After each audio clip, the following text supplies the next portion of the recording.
Fit in 10 Nation, it is day 20 of the Fit in 10 Challenge, day 20.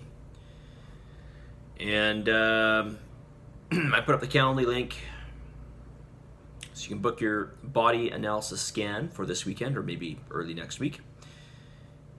There are enough appointment times, so you should be able to find a time. I even put in a few extras. So if you can't find time, because you took your time before you booked in, and all the spaces are taken, or virtually, so there's not a lot of options, then reach out to me, let me know, okay? All right, we got a class tomorrow at 5 p.m., right? So I hope to see you guys there. I will be teaching. Yours truly will be teaching. And we will be doing legs. That's right. We will be doing legs. So be prepared. All right. Anything else I wanted to mention? I don't think so.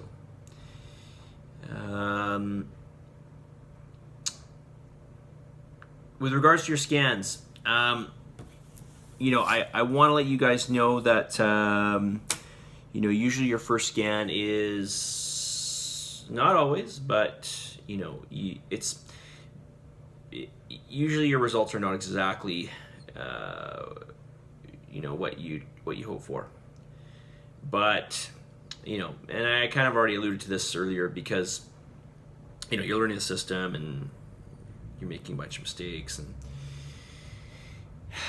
the system right now is not as intense as it will be as time goes on. I mean, it doesn't change dramatically, but it does change. But more than anything, it's just that you're getting used to the system and you're learning how to train. That's actually probably the biggest difference. It's more actually learning how to work out, which is really important when you come to class. All right. But I don't want to put any negativity in your mind because it's not negative. You have to look at this as a process. All right, you have to look at this as a process. I'll give you an example of another process because I always love talking about bodybuilding.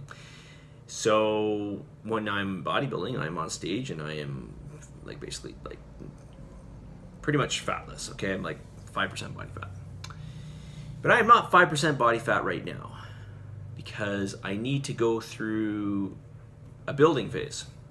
In order to build, I need to add some body fat.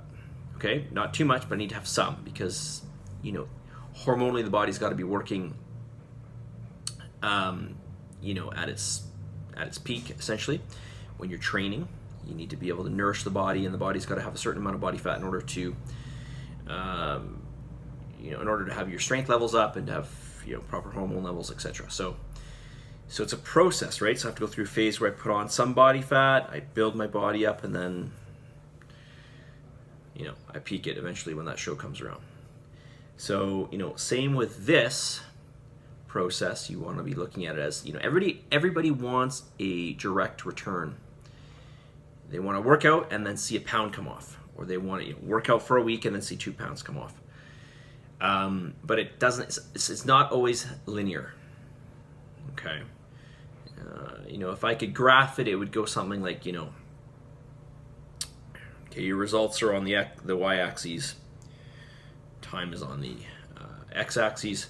It's going to go something like this. It's going to really climb up, and it's going to hang out, and then it'll probably start to decline through time. That's basically how it works. All right, there's more than I want to say on this topic. All right, so questions here. All right, somebody mentioned that they're seeing a massage, they're seeing chiropractor, seeing acupuncturist. This may not help you, but I'm going to I'm going to suggest to you that you ask all these different people that you're seeing, because you're spending a lot of time doing this, traveling there, paying for this too, I'm assuming. Maybe your work's covering it, or your insurance, or both. But I'm going to get you to ask these people who are helping you if there's any way that you can help yourself to self-manage your pain. Okay, one thing I've learned, because I've had several injuries, many. In fact, I always have some sort of injury, something nagging on me, at least one thing, and I have to learn how to self-manage because I don't have the time. Well, there's only so much you can prioritize, right? So, but I'd rather not spend a lot of time doing it. I'd rather learn how to self-manage. So my suggestion to you is try to learn how to self-manage at least some of this stuff. I'm sure some of the stuff, if not all of it, is self-manageable. Okay? Try to do that. Okay? It's like when I tell people that train with me, learn from me and then do it on your own. Learn from me and then do it on your own. Unless, of course, you want to see me all the time. All right. Somebody wrote and said they feel like weight reading they got is inaccurate because they feel like they're getting smaller. So I'm assuming that their weight stayed the same or it's heavier, but they feel like they're smaller. Listen, your weight does not tell you what's going on. Okay? And, it's funny because typically when guys gain weight, they think they gain muscle. Not all guys, but let's say when men are trying to put on muscle and they gain weight, they automatically assume it's muscle. And when women are trying to lose weight, or maybe there's some women who are trying to gain weight, but this is just on average what I see, typically speaking. When women are trying to lose weight, they think that every time they lose weight, that it's fat, okay? And neither of those two are true.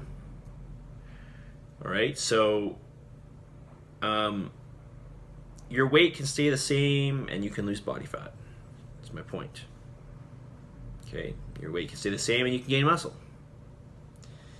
So, just bear this in mind, keep this in mind, especially for those of you who are not used to training, especially, okay? Your weight does not tell you the whole picture. Your weight doesn't tell you, putting even everything I just said aside, your weight can fluctuate. There's various factors that will affect your weight. When you weigh yourself, how well you slept, where you are in your hormone cycle, especially if you're female, stress, salt intake, carbohydrate intake, cheat meals, medications, the list goes on and on and on and on, okay? That does not mean you put on fat. It doesn't mean if your weight has gone up, it doesn't mean you put on fat. It just means your weight is up. Weight can be several things. Weight does not equate to fat, okay? All right.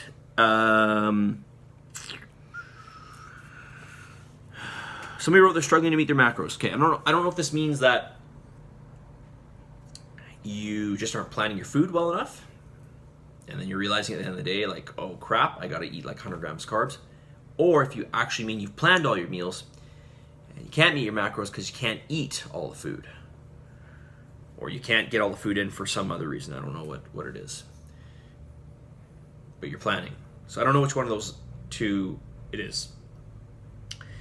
But if you are, if it's because you're just not planning, you're mismanaging your macros, then I would suggest that you fix that just by planning, right? If it's that you can't eat it because you're so full, I find it hard to believe, but it's very possible, then come and talk to me, okay? All right, somebody else mentioned they're not getting fats in, but they found a snack that has healthy fats. And I just want to remind you that what healthy fats are. Healthy fats are monounsaturated fats, nuts, avocados, olive oil. Okay, those are primarily monounsaturated. Even fat from meat is primarily monounsaturated. Okay. Saturated fat, there is zero evidence, zero mechanistic data to suggest that saturated fat is bad for you. I never thought it was because we've evolved eating saturated fat. It doesn't make any sense. So I never thought it was the case. And then when I looked into it further, I realized that there's no mechanistic data. There is nothing. There's no cause and effect of saturated fat and bad things happening to you. Okay, so you can't just correlation is not causation. Okay, if you've ever took science in university, one of the first things you were taught is correlation does not equal causation. And by the way, the correlation that's drawn, I'm going way over in this video, by the way, I will talk about this. The correlation that's drawn between saturated fat and these whatever hardening of the arteries or coronary disease. Well, I guess those overlap each other. The way the data is collected is actually a complete joke. Like, it's really ridiculous. So I'll talk about this in a future video because I'm already at almost 11 minutes here. And I really went off on a tangent. Okay. Mess of the day. Here are my 5 P's for you. Practice. All right, that means practice all the pillars in this challenge. Be patient. Persevere. Continue to persevere day in, day out. Be positive. My phone just cut out there. Be positive. All right, positive about life, positive about this challenge, positive about your self-image, positive about what you can accomplish. All right, and promote. Well, this kind of goes along with self-positivity. Promote in the sense of promote yourself. Take yourself higher than what you believe. I personally believe that we are all capable of 100 times what we believe we're capable of. 100 times. Not double, not triple, like 100 times. Most people, I'd say virtually everybody, holds themselves back tremendously, not a little bit, tremendously in what they're capable of. I wholeheartedly believe that. Totally. I mean, I can just look back in time and see how I spend my time and think if I put that time into other factors or if I had a different kind of mindset at this time, where what the possibilities are. So again, the 5 P's.